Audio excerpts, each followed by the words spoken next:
ভুম।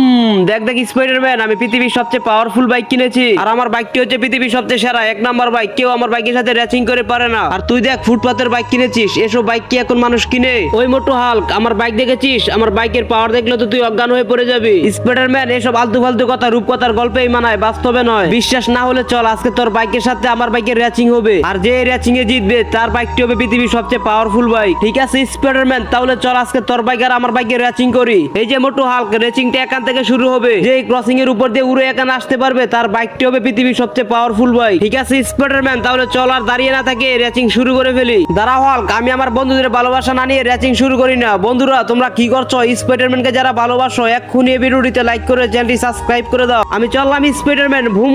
আরে রে, কি ক্রসিং তো আমাকে ধাক্কা দিয়ে ফেলে দিল, আমি তো হেরে গেলাম। এবার আমার পালা হাল্ক, দেখো এই ক্রসিংটা আমি কিভাবে উড়ে পার হয়ে যাই। ভুম। বন্ধুরা আমি এটা পার হয়ে গেছি। তোমরা কি করছো? এখনই ভিডিওটিতে লাইক করে চ্যানেলটি সাবস্ক্রাইব করে দাও।